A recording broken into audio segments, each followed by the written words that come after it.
Hello and welcome back to Sunny Talk Spurs, and this video today is quite simple. I'm going to be reacting and ranking Tottenham's season so far in the Premier League. You know, we've had 7 fixtures so far in the campaign, and I'm going to give my opinion of what I really think has gone down and where I think we're going to be heading, where do I think we're going to end the season, because we've now got a nice portfolio of games that has happened for us to really make a proper assessment of this season for Tottenham under Ange Postecoglou and the players in the team. But before I go any further, let me know in the comments down below, how do you rate Tottenham's season? Do you think it's been good?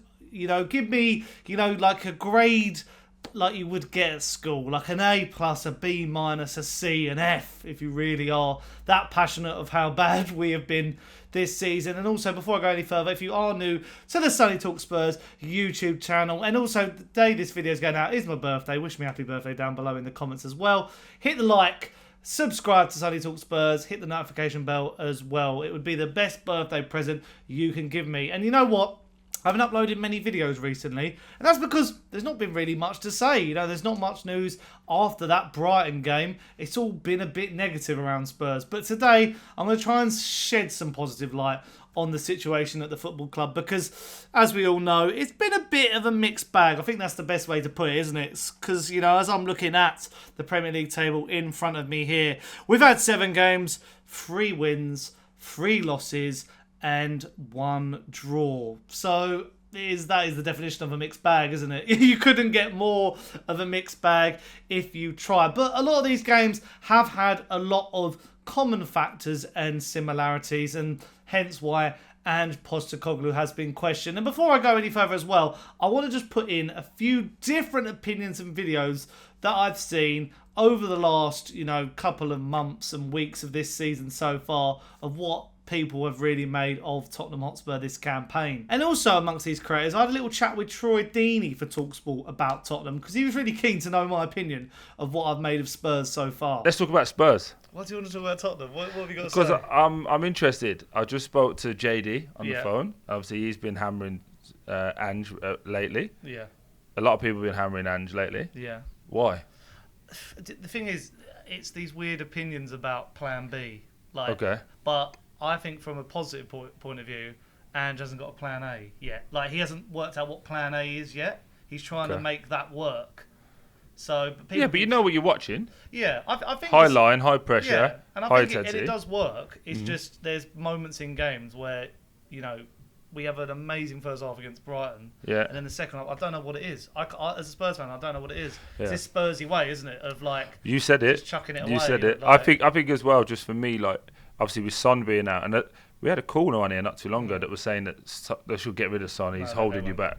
You see a couple of games without him, and you're like, you need him. We need the clinical edge. I think he brings the best out of Solanke. Brings the best out of him. Madison, they need to all be working together. I just think that when you keep creating the amount of chances you are, goals change games, and if you don't get more clinical, more ruthless and spiteful with your winning, you allow for the Brightons to come back into it. Because there's got to be, in a Premier League game, there's always going to be 10 to 15 minutes where the other team is doing well. We saw the opposite of that against United, didn't we? Yeah, They came back into it. Yeah. We scored straight after half time and then put it to bed. So exactly. That's just football, isn't it? So. Yeah. Well, Spurs, greatest stadium in the country for now, and nothing else. Wouldn't go into your intimidation.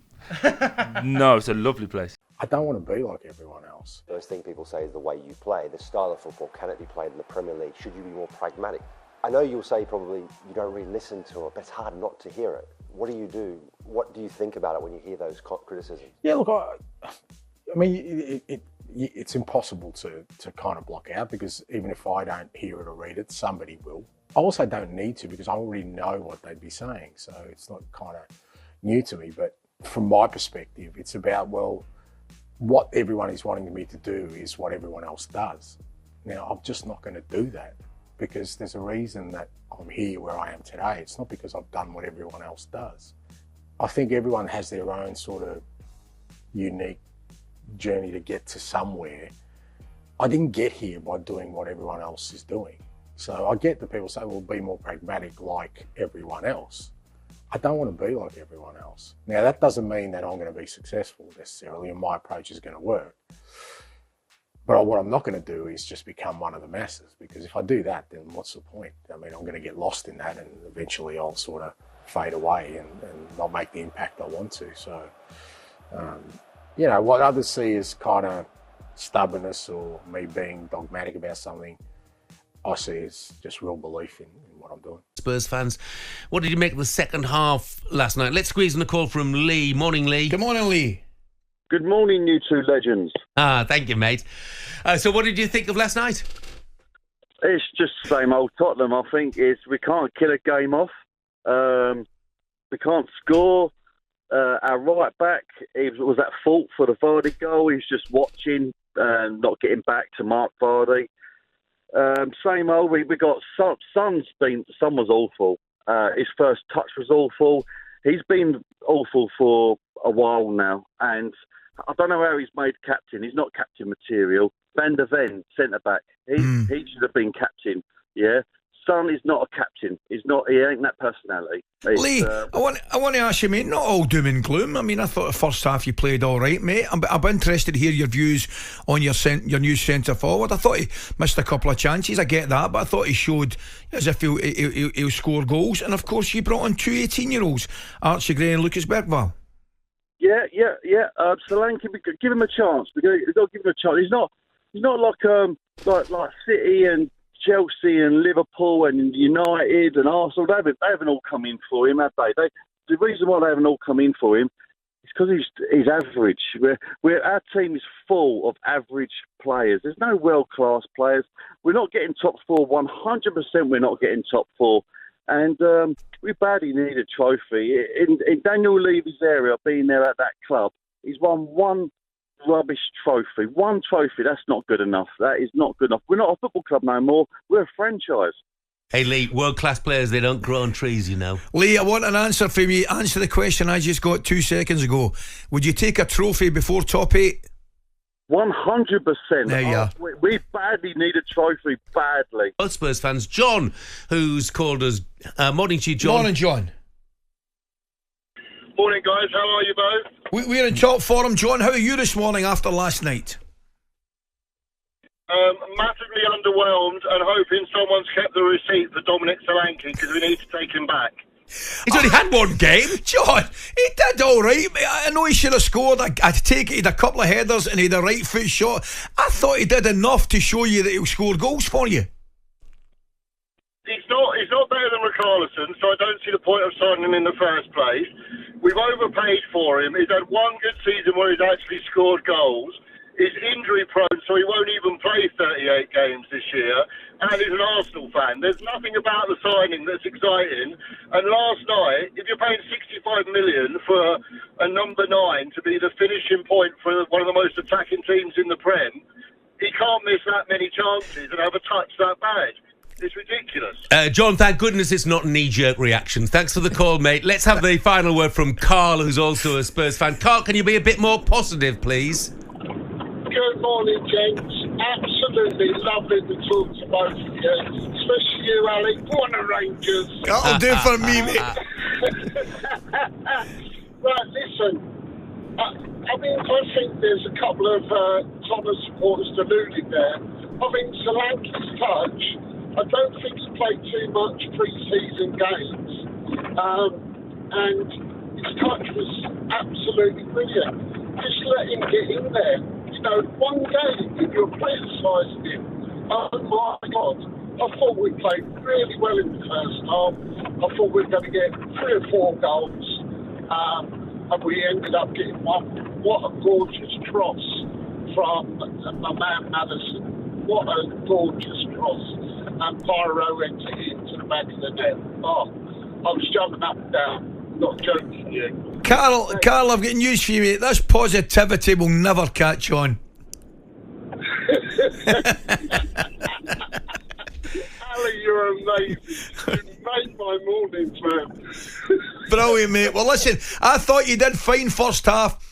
Struggled a little bit second half, but I think you'll be all right, and I think Solanke will score goals. There you are, mate. Yeah, I agree with you. I think you'll get 20 goals this season, you know, for Spurs. But thank you very much indeed, Carl. So yeah, that's what other people have made of it in the media. But you've obviously, hopefully, come here for my opinion. And it is a weird situation. You know, we've played a few games of frustration. We've had a few games of pure class from Ange Postecoglou's side. I think, you know, when you look at, you know, how we got through against Coventry in the Carabao Cup, a nitty-gritty game, we were really poor, weren't we? And we somehow scraped against that. We've had 2 games in the Europa League, which haven't been pretty, but we've got wins and we're undefeated in that competition.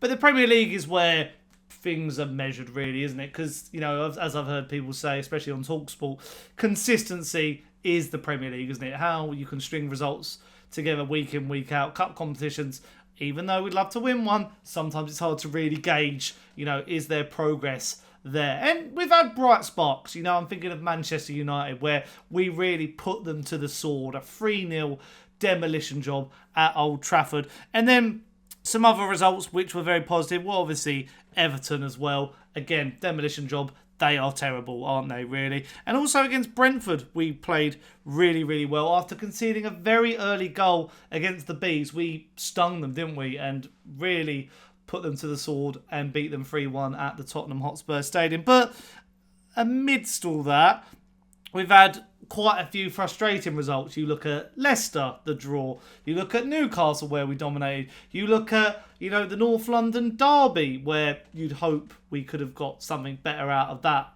especially in the derby. You look our last game out against Brighton. Now, this is the sticking point, isn't it? Where I think a lot of Spurs fans are getting, 1, confused, and 2, a bit irate about this Brighton result. It was a typical Spurs performance. You know, you go 2-0 up at half-time and you lose 3-2, which isn't really good enough in this modern game.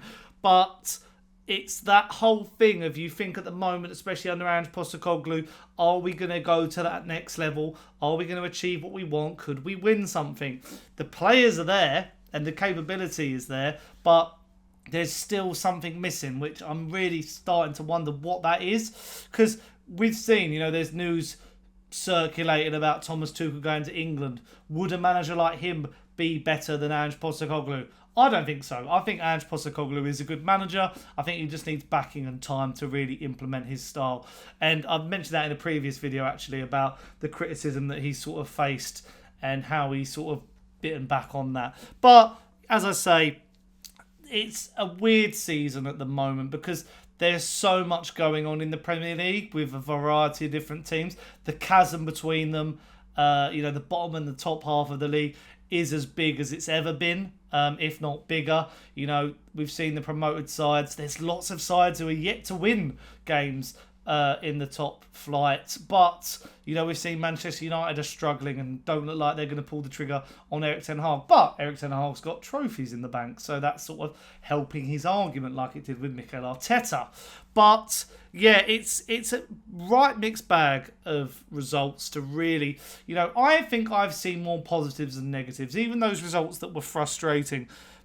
I'd say the most frustrating result was the Brighton game because we didn't kill it off at all, but we looked like we could have. Whereas the other games, we looked like we could have, but there was just moments of luck. Like Brighton actually earned that win in the end, didn't they? Whereas I think Newcastle, Arsenal, Leicester were like out of it at certain stages. But that's what makes it kind of frustrating. But that's the opinion of really what I think of when it comes to the team overall. I, you know, will give a result at the end of the grade.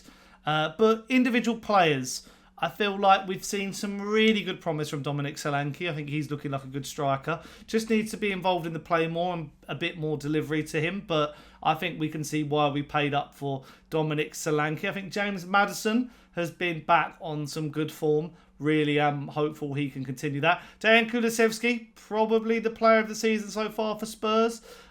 Really been happy with his output in games, especially against Manchester United. Mickey van der Ven has also been quite good. Very happy with how he's performed. And Brennan Johnson, the man of the moment. You know, 6 goals in a row in all competitions for Tottenham. He's also scored for Wales as well in the international break. So really is on fine form. So I'm happy with the performances of those players. But at the same time, there's some players who I don't think have been on great form. Vicario, I think, has looked a bit suspect. He's been good with the ball at his feet. He's been good at shot stopping, but obviously from set pieces and claiming has not been that great. Destiny Udogie, don't think he's really performed at all well this season so far. Been found out a couple of times, made a few mistakes like he did against Brighton. Going through the rest of the team, I think Pedro Porro's been fine. You know, he's been a good level. Bentancur's been a good level, I would say as well. Son has, you know, I don't think we've seen the best of Son so far. Has been injured, obviously. Was good against Everton. And then there's been some players who I'd like to see more of. Mikey Moore, Archie Gray, Lucas Bergvall. They're, you know, players I really want to see a lot more in this Spurs side. I think they could really be key assets. I guess Ange Postecoglou wants to bleed them in eventually, but is, you know, sort of taking his time with the acquisition of these players. But overall, if I was to give this a grade, I'd probably go straight down the middle and do a C, because, you know, 7 games gone. You know, at this stage last season, were we top of the league? Probably, I don't know. So it's a real hard barometer to judge. I think, you know, you look at the levels of City, Arsenal and Liverpool, and they are, you know, head and shoulders above the rest. But I do think that this is the time for Spurs to really, you know, turn the key and really, like, I still think we could get top 4. I think we have shown moments where we can be a dominating side and get results. Trophy, I think the Europa League is the best outlet for that, but you're going to have to let me know in the comments down below. What do you grade Tottenham's season so far? Do you think we're going to win a trophy? Where do you think we're going to finish in the table? And until next time, I hope you have enjoyed my little sort of summarisation of Tottenham's season so far. And as I said at the beginning of the video, it's my birthday, so leave a like, subscribe and hit the notification bell, and I'll see you guys pretty soon. Ciao.